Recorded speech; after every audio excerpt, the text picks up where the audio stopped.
Hello everybody, everybody's having a great day for Glasgow. I've just spotted that bus earlier saying Mobland, the Guy Ritchie. And I must say I've watched it. It's a really good programme. Well, I think they're into about the 7th episode. And I'd spoke about something earlier about this city is ours, but just agree Mobland is good. Hello everybody. It's a warm welcome for Glasgow today again. It's 22 now. They say it's going to go up to 24 degrees later on in the day. And just from the close roads here. So, hope wherever you are, the sun's shining as well. And I've got the flip flops and that on, the shorts. And I like coloured t-shirt. Somebody says the other day, why do you always wear black? And that's a good question. Well, especially in the sun. I'm a sun worshipper, and I think black attracts the sun.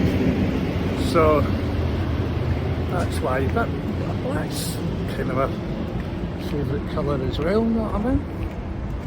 And it does hide the bumps in that as well at your age, because you put on a bit of weight. So, I hope that's answered your question. So, just heading down to George Square there. I'm hit, well, listen, you can see it, you're so boarded up in that now. But heading through to Bothwell. So, I'm going to go to Central Station to get the train to Uddingston, and we'll get picked up. I'm meeting some of the boys through there, and I think we're meeting up to go for something to eat and cut. Big Shot's got it, fantastic place. And I saw him on Sunday there. He was through Shots Golf Club for the through and he would walk through the bus there. Fuck. Aye, so he was through Shots Golf Club for the Somerville Foundation. Mark's got motor neuron disease. So a lot of people turned up. And my pal Jamie was there as well, playing that. So it was a good day. So here we are. George Square's all boarded.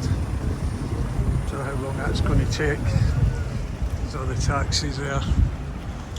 So, as I say, I'm just heading to Central Station. The sun's out, everybody's out. There's somebody else that says, fuck off. What they directed to me. It's a general speech, isn't it?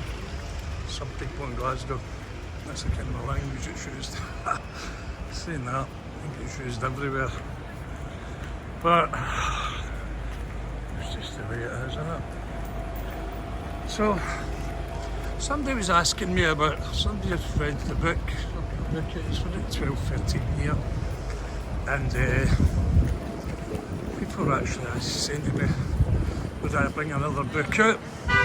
Well, when the book first came out in 2012, I said, well, I'm still here in 10 years or whatever, maybe think about it. So it's been 13 years. So, I don't know, I might give it a go, but it's a lot of hard work, and people think that when you bring a book out, you get loads of money. Crowds here. Well, you've got to be an A-lister. I'm a Z-lister, you know what I mean? And so we'll see. You know what I mean? It's certainly not for money purposes anyway. So, well, I saw Nicola Sturgeon in the paper the day. She's brought a Watson old book out, and she's just been given a £76,000 down payment or something. So, I don't think she was worth that, did you? Fuck. She was even before that time in government. All the mad decisions and all that, you know what I mean? So that's about the book. And somebody else asked me about the book, about a chapter in it. Well, the book is called Scotland's Wildest Gangsters, and the original book that came out in 2012 is called A Journey Through Gangland Mayhem. So somebody was asking about chapter 16 in the book. It's called Florida Phil, and that's what you kind of discuss it, but it was a kind of a story. I've spoken about it before, broadcasted that, but none of the wee walkabout that I'm doing in Glasgow, and there is new members to the channel. So what happened, it was the summer of 1993, and I was in Wormwood Scrubs. I'd just been moved to Brixton High Security Unit. So I'm in the Scrubs, and busy out here.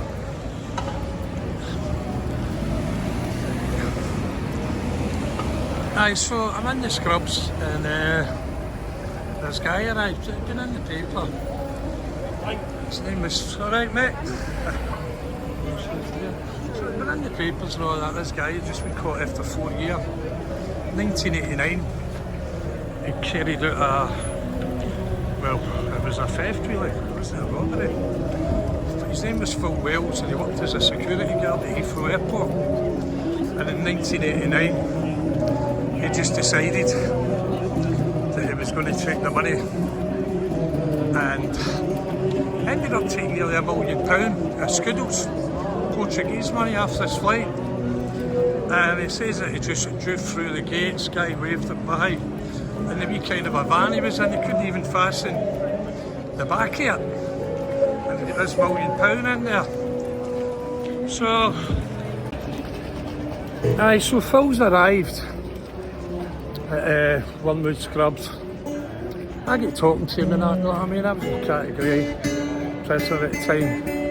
These are high security and fucking folied everywhere, etc. So Phil was kind of a next door to me, and I became his unofficial bodyguard. Because the guy had never been in the Rick before. He came from Stockport, Greater Manchester, and everybody kept saying, Phil, where's your Scoodles and all that? And he was a bit intimidated in that. And I kind of took him under my wing. And it turns out Phil had been to about 20 different countries. So Phil had been to about 20 different countries. And the story was that when he was in the pub and all that, he says the London gangsters spoke him into doing it, and they took most of his money. But I found that a bit odd, because he'd been to about 20 countries, you know what I mean, as I say, and he'd married this lassie in Texas, a 6'2" waitress, and the reason he got the name Florida Phil, because he was always in Florida. But see, when he was captured in a caravan site in Hastings. So a big difference for Florida. But the money was probably all spent by then, because he had a false passport. It says he was a greengrocer, and he says he came back because Phil had a heart condition and that as well, and he says he came back to get more money after he's London gangsters. But I can't see that being true, because they don't really keep getting money after 4 years. My notion was Phil wrote the lot, so good luck to him. So anyway, we're in the Scrubs, and in a couple of months, and I'm playing table tennis down the stair, and Phil, his button went in his cell, the alarm went, and everybody started keeping all the screws all in his cell, and he's come out in a stretcher, and he went, oh my heart, oh my heart. He says, alright mate, how you doing? Good? Alright, good. Oh, nice one. Cheers, mate. The ice saying the fiddles are all good. So anyway, Phil's come out in this stretcher and he's like, ah, my heart. He said he'd been on a phone call earlier. He says Olga had left him. But I was like, fucking hell, I felt sorry for him. But in between that, I got a visit. Train services between East Kilbride and Glasgow Central will be replaced by a bus service. Where trains are going to be replaced with buses or shouting. So I'm coming into Central Station out of Uddingston. So, Phil, put off the finger track there. Pardon the pun track. So anyway, I got a visit in between the timing on Phil, and my partner at the time said she'd been to one of the tarot readers, fortune tellers or whatever, and she said that the woman basically says, I know your man's away somewhere and I can see a number 6. So I was like, ah, number 6. I went, fuck, I'm not going to get 6 here. But it turns out the tarot reader or whatever, so forgot to put a 1 in front of her, because it was 16 and the person that got the 6 was Florida Phil. So anyway, after a few months, the newspapers were all trying to dig stories up on Phil and all that, and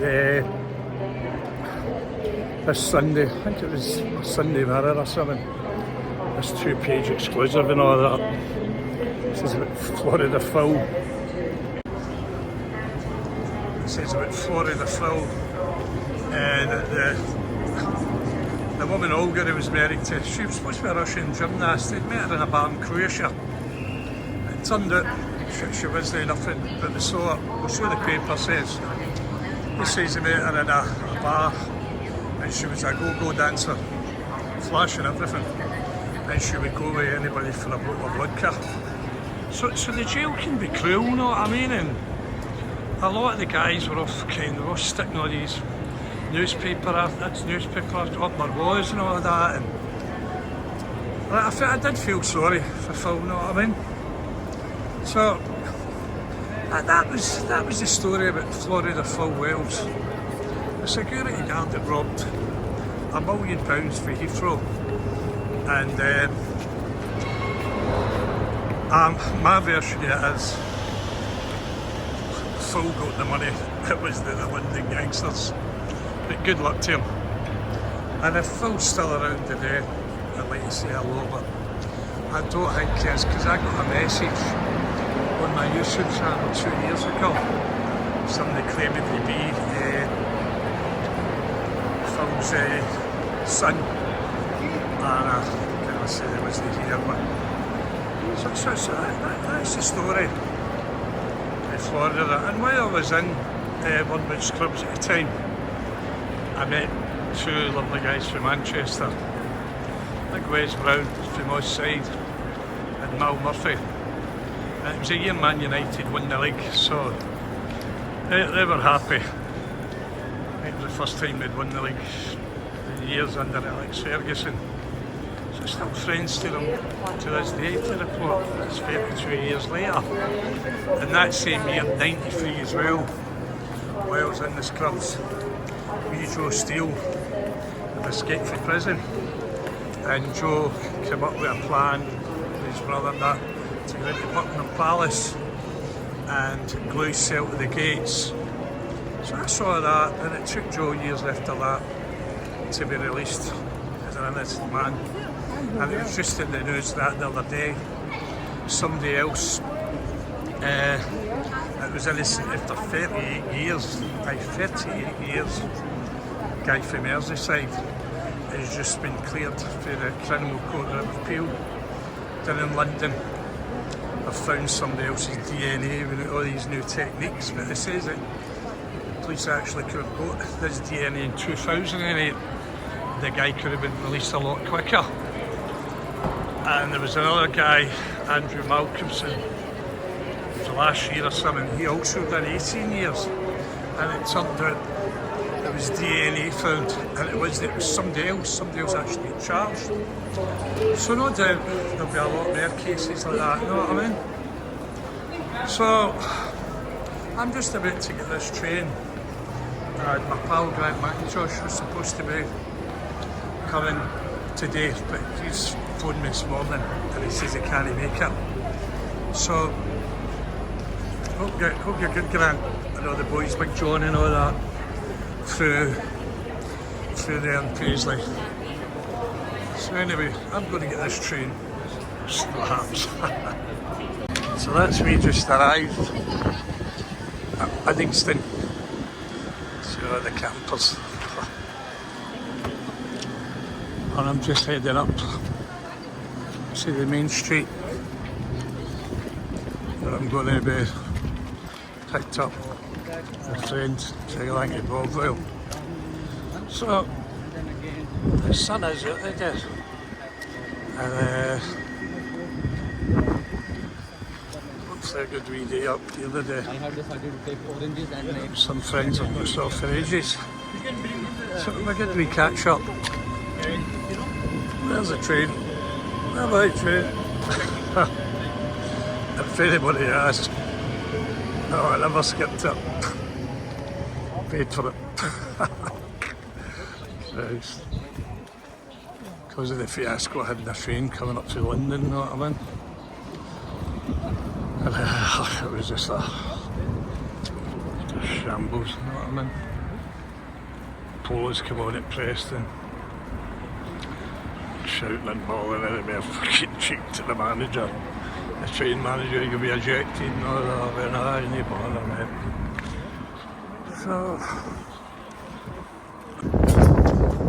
it's me on the main street in Uddingston, and Angels across there. We pal Don took us off for something to eat the other way. Thank you, Don. And it was a great day. And I just remembered Leafy Paisley Norrie. He asked me to give his friend a shout, Ryan, to get his set in. Just remember Ryan who drinks at the bowling club in Paisley. Says he watches all the things. So if you're watching, that's Ryan. Thanks, mate. Hope you're going to have a good weekend. Same as you, Norrie.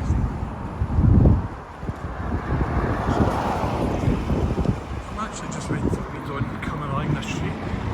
He's coming to pick me up. And she says, I can get a wee video coming along the main street.